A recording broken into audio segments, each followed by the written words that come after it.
1ヶ月に及ぶ拷問の末、両目をえぐり出され殺された少女。彼女を死に追いやった男は本気でこう思っていました。全部こいつが悪いんだ。1996年4月16日、イギリスグレーターマンチェスターハッターズリー、警察に一人の男から通報が入りました。恋人と喧嘩して気がついたら殺してしまってたんだ。ひどく動揺した様子で語るその男はジェームズ・パターソン・スミス。そして警察が彼の自宅へ向かうと、電話で聞いた話からは想像もできないような光景が広がっていたんです。これが喧嘩だって。壁や家具などそこかしこに飛び散った血痕。ジェームズの家の中はそこで惨劇が起きたとしか思えない状態になっていました。さらに寝室のベッドに横たわるのはジェームズの恋人のケリー・アン・ベイツ。彼女の姿を前に警察は一気に青ざめるんです。なぜならケリーの顔からは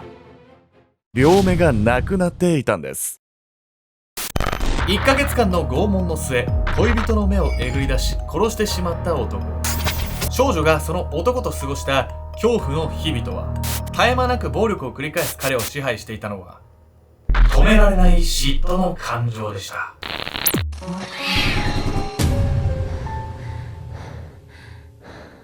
オラ、ケンちゃんです。やみこんです。どこオラ。スペイン。あ、オラ、スペインなんだ。はい、へえ。スペインにね、先日行きまして、はい。まるまる先日行きましてシリーズなんですけど、はい、バルセロナかな、スペインにカサバトリョっていう建物があって、カサバトリョ。そう。カサって住宅って意味なんですけど、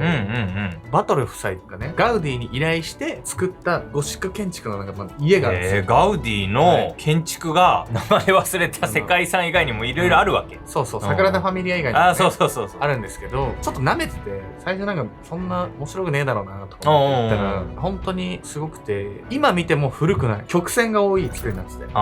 窓ガラスがステンドグラスになってて、豪華絢爛なの。そう、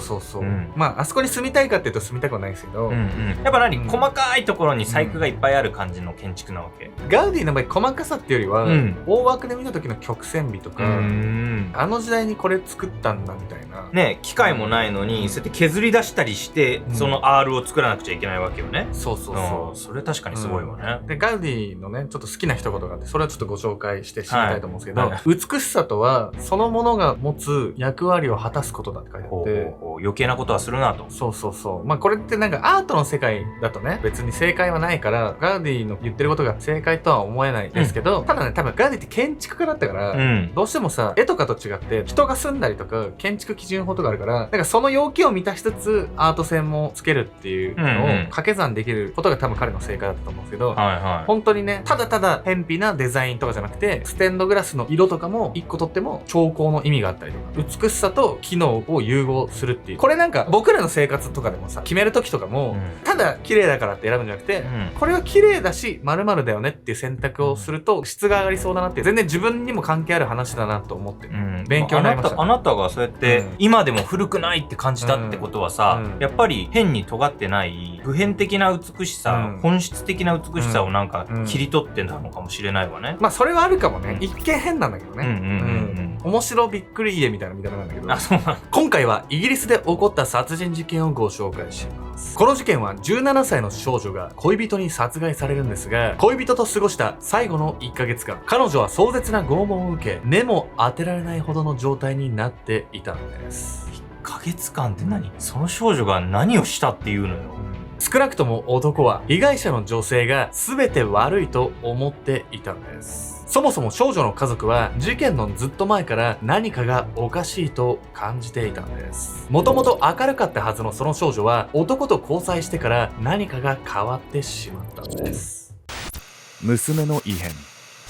1995年上旬、イギリスグレーターマンチェスターハッターズリー、住宅と緑が点在する静かなその街に一人の少女が暮らしていました。リビングのソファーの上で気だるそうに丸まっているその少女は16歳のケリー・アン・ベイツ。母親マーガレットは少し離れた場所から彼女を心配そうに見つめていました。あの子大丈夫かしら。ケリーがソファーで横になり沈黙を始めてからすでに数時間。彼女はもともとスポーツが大好きで活発な少女でしたが、このところは自宅に引きこもり何もせず陰鬱な表情を浮かべべている時間が増えていたんです。何をするのも億劫なのか、ケリーはもう何日もシャワーを浴びていませんでした。そして母マーガレットはその娘の変化について一つ思い当たる節が、それはケリーの新しい恋人ジェームズ・パターソン・スミスのこと。やっぱりあの人が原因なのかしら。電話をした感じでは悪い人には思えなかったけど、母マーガレットは娘の恋人ジェームズとは数回電話をしたことがある程度で、実際にどんな男性なのか顔を見たことはありませんでした。電話口の話し方から悪い印象は受けなかったものの、ジェームズと付き合い始めてからケリーは様子がおかしく、母親のマーガレットも疑わざるを得なかったんです。ずっと家に引きこもって、しかもシャワーさえ浴びようとしないとかさ、めちゃくちゃ心配になるじゃないのよ。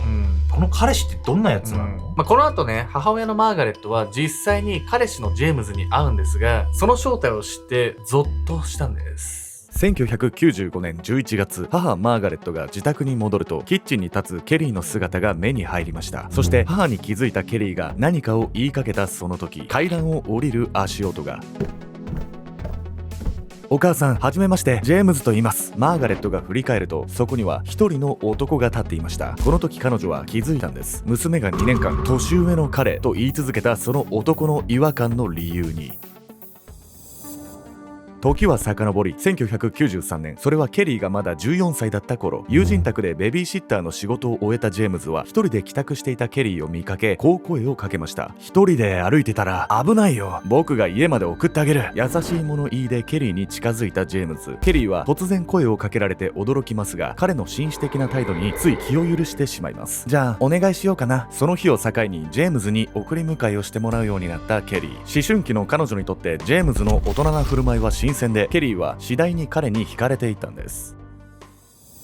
当時14歳のケリーがすでに社会人として働いている男性と付き合い始めたと聞いて、どこか違和感を覚えていた母マーガレット。この日自宅へ招かれたその男の姿を見て、マーガレットは思わず凍りつきました。一体どういうことなの？軽い調子で挨拶をしたジェームズに対し、母マーガレットは何も言葉を発せずにいました。それもそのはず、ジェームズは40代半ばの中年男性だったから。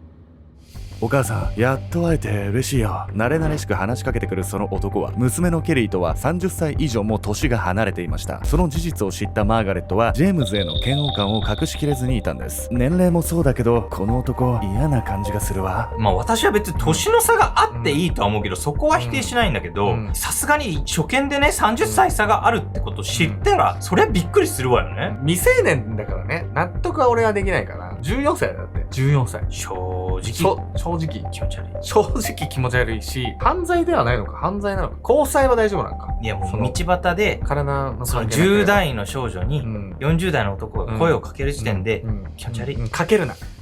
学校を卒業した1995年11月からケリーはゴートン近郊のファーニバルロードでジェームズとの同棲を開始。ケリーは最初はパートの仕事をしていましたが、その仕事も続かず、以前に増して内向的になっていきました。同棲が始まってからもケリーはジェームズとの口論を原因に一時的に実家に帰ることが。そしてその際、母マーガレットはケリーの腕にあざを見つけるんです。ケリーは事故だと説明しますが、マーガレットはその言葉を信じられずにいました。彼はいい人よ。私は彼が好きだわ。ケリーは笑ってそう言いますが、その笑顔は心からのものではないように感じられるんです。あの男に暴力を振るわれてるに違いないわ。ジェームズを怪しんだ両親はそこから何度も2人を引き離そうと試みました。するとあろうことか、ジェームズはケリーが自分の元に戻ってくるまで彼女の周囲をうろつき、しつこくストーカー行為を繰り返したんです。ジェームズとの同棲に関しては定期的に連絡を取り合うという条件のもと、両親もしぶしぶ同意していました。その約束通りケリーは毎週両親と電話をしていましたが、再びジェームズのところへ戻って以来、直接顔を見ることは二度と叶わなくなったんです。嫌な予感がするわ。合わせられないような状態にされちゃってんじゃないの、もしかしたら。そう思わざるを得ないですよね、これ。しかもジェームズが過去にやってきたことをね、辿っていくと、ケリーが到底無事では済まないってことが分かってくるんです。抑えきれない感情。母マーガレットが感じた印象とは裏腹に、ジェームズは地元では評判のいい男でした。禁酒主義者で非喫煙者だったジェームズ。乱れた生活を嫌うその性格と清潔感のある装いから、彼に悪いイメージを持つ人は少なかったんです。またジェームズは知人に対し家族を非常に愛しているとも語っていました。しかしあえて繰り返しそう強調したのは、彼の本性を隠すために他ならなかったんです。1980年、ジェームズは10年の結婚生活を終え妻と離婚。原因は妻に対する暴力でした。その後彼は12歳年下の女性ティナ・ワトソンと交際するのですが、彼女にもまた暴力を振るいました。このクソ女が交際していた2年間、ジェームズはティナをサンドバッグのように扱い、妊娠していても構わず彼女を激しく殴打しました。やめて、助けて。ティナは必死に彼の手から逃れようとしますが、ジェームズは灰皿で頭を殴りつけ、おとなしくさせます。ティナとの関係が終わると、次は15歳の少女と交際し始め、彼女のことも虐待。台所の流しに溜めた水に少女の頭を押し込み、溺れさせようとしたこともあったといいます。もうやばすぎるわよ。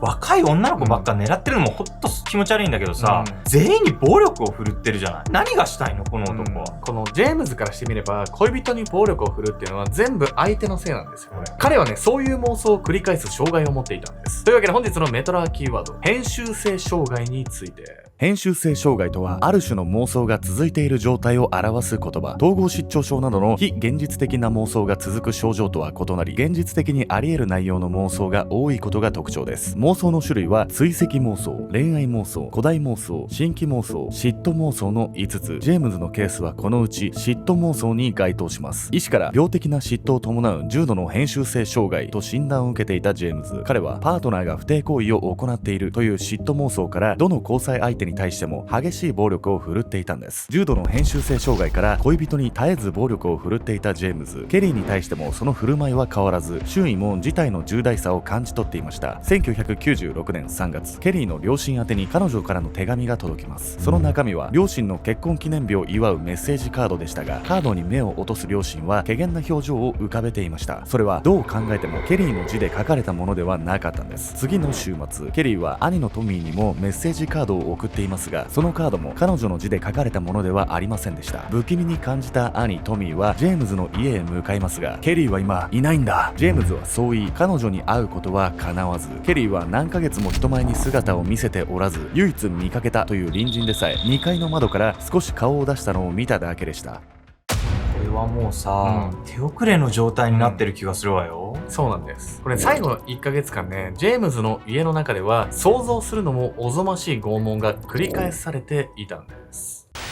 最悪の1ヶ月。おらもう二度と浮気なんてすんじゃねえぞ。1996年4月、ジェームズはその日も何度となくケリーを殴りつけていた。ケリーは身動きすら取れず、ただジェームズの暴力に耐えるほかなかった。それは彼女が抗う気力を失っているだけのことではない。ケリーはその後ろ髪を備え付けのラジエーターに縛り付けられていた。彼女はもはや1ヶ月もそのままの状態で暴力を振るわれ続けていた。そしてその日、ケリーはこれまで受けてきた暴行の中でも最もむごい仕打ちを受けることになる。そんなに俺以外の男が気になるなら、もう他の男を見られないようにしてやるよ。そう口にしたジェームズの手には鋭く光るナイフが。やめて。ケリーが震える声でそう発した次の瞬間、ジェームズはそのナイフで彼女の目をえぐり出した。それから数日後、ジェームズはケリーを頭から浴槽に押し込み、彼女を溺死させました。ケリーの両目は彼女が亡くなる5日以上前にえぐり出されていたとされており、彼女はその状態のまま何日も苦しんだと考えられるんです。どれだけ痛くて苦しかったか、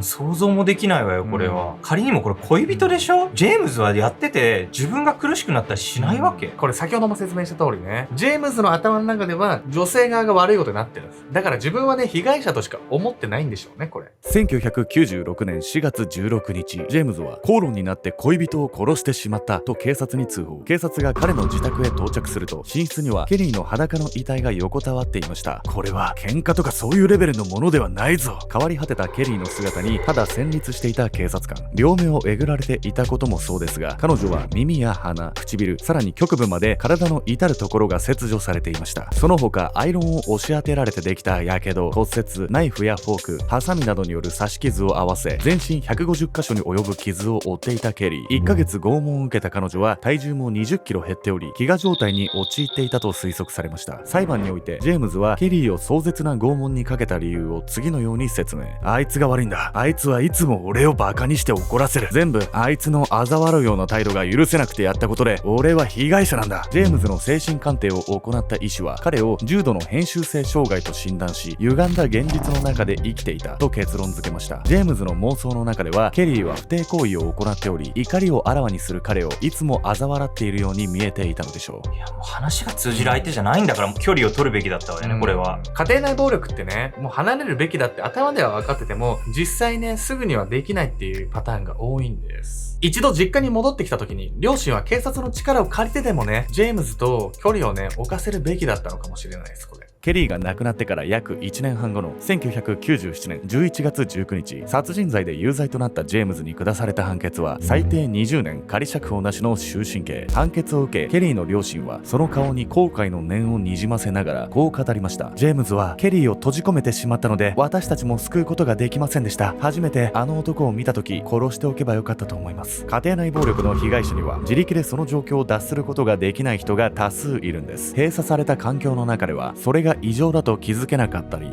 助けを求めることもできない状況に追い込まれたりするんです。同じ過ちを繰り返さないために最も大切なことは、周囲の人間が違和感を覚えた時にいかに早く対応するかではないでしょうか。身近な人が見えないところで暴力を振るわれている、そんな兆候を少しでも感じた時、あなたはどのように行動をとりますか？